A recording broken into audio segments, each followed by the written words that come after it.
समोर मुंबईमध्ये एक विकासांचं प्रकरण पुढे आलेलं आहे आणि तुमच्याच पक्षाचे नेते उपनेते त्यांची भूमिका आहे. त्यामुळे पुढे असं होतं की त्यांना वाचवण्याचा प्रयत्न तर होत नाही सरकारकडनं. माझी चर्चा पोलिसांबरोबर झाली सकाळी.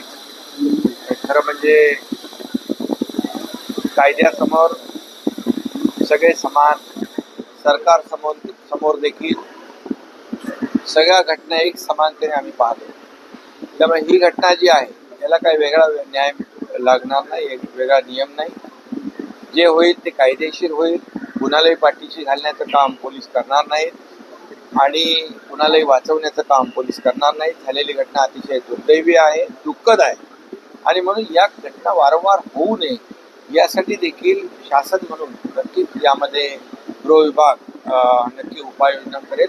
परंतु या केसमध्ये कुणालाही पाठीशी घातलं जाणार नाही एवढंच मी या प्रसंगी सांगतो. कायद्यासमोर सर्व सांगतो. ठाकरे गटाचे नेते पोलीस ठाण्याला पोहोचले, कुठे राजकारण आता त्यांनी काय आता विरोधी पक्षाकडे काही दुसरं काम नाहीये. त्यामुळे पहिली गोष्ट तर असं समजण्याचं कारणच नाही की या घटनेमध्ये कोण कुणाला पाठीशी घाले. जरी तो कार्यकर्ता शिवसेना पक्षाचा असला तरी सुद्धा सर्वांना समान न्याय लागू करण्याचं काम आपलं सरकार, या राज्यामध्ये सर्वसामान्य माणसाचं सरकार आहे आणि या राज्यामध्ये सर्वांना समान न्याय देण्याची भूमिका सरकार.